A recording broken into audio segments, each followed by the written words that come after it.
नमस्कार। रामायण सनातन धर्म का एक प्रमुख ग्रंथ जो हमें श्रद्धा, भक्ति, प्रेम, त्याग, सहनशीलता एवं मर्यादा पूर्वक जीवन व्यतीत करने के लिए प्रेरित करता है।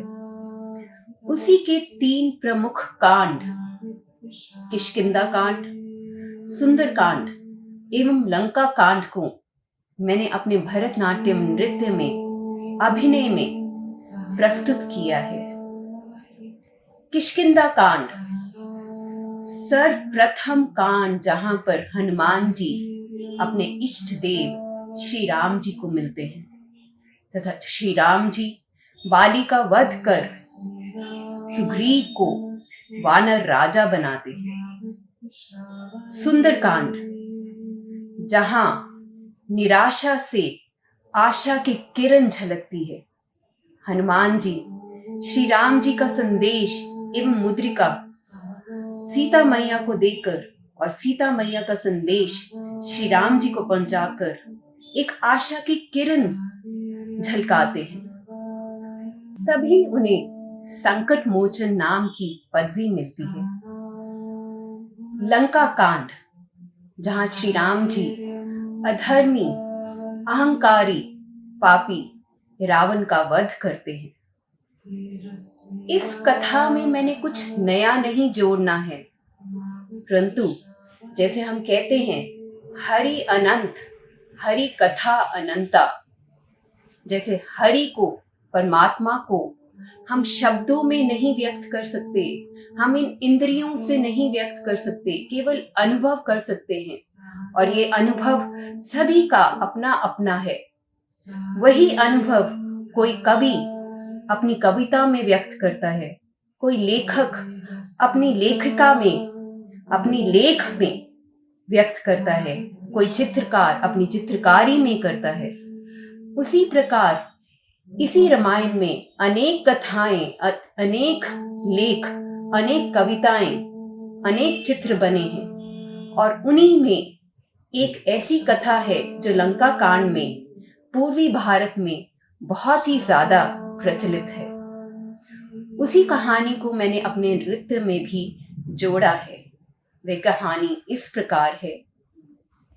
जब श्री राम जी लंका पर कूच करते हैं तब उन्हें लंका पर माता पार्वती, माता भवानी की एक शील्ड, एक कवच, एक प्रोटेक्टिव शील्ड दिखती है और वो शील्ड को तोड़ना असंभव हो जाता है। लेकिन विभीषण जी एक युक्ति देते हैं।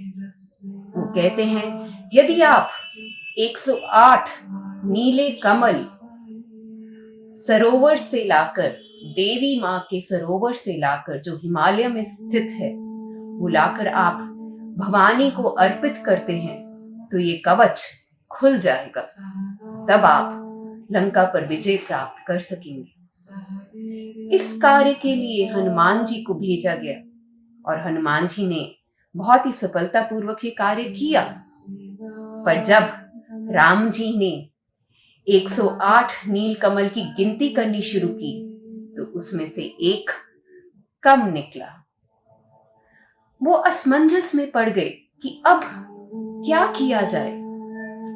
लेकिन उन्हें ज्ञात है कि उनके ये 2 नेत्र, चक्षु, आंखें नीले कमल के समान है। तो उन्होंने निष्ठा की, एक वचन लिया कि मैं अपना ये चक्षु, एक आंख, एक नेत्र मां भवानी के चरणों में अर्पित करूंगा।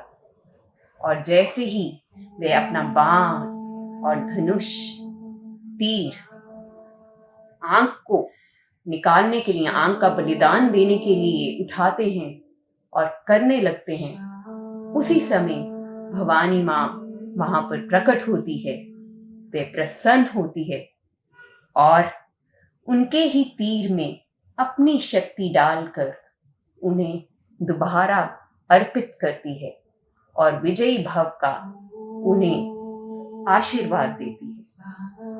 इसी प्रकार जब नवरात्रि 9 दिनों के बाद दशमी पर जब माँ दुर्गा, माँ भवानी, माँ पार्वती श्री राम जी के तीर पर विराजमान होती है, तभी रावण का, अधर्मी, पापी, अहंकारी का नाश होता है। उसी को मैंने इस नृत्य में व्यक्त करने की कोशिश की है। आशा करती हूँ कि रामायण की ये 3 प्रमुख कांड की भाव की अभिव्यक्ति को मैं औचित्य साबित कर पाऊं अपने नृत्य से, अपने अभिनय से, अपने भरतनाट्यम से।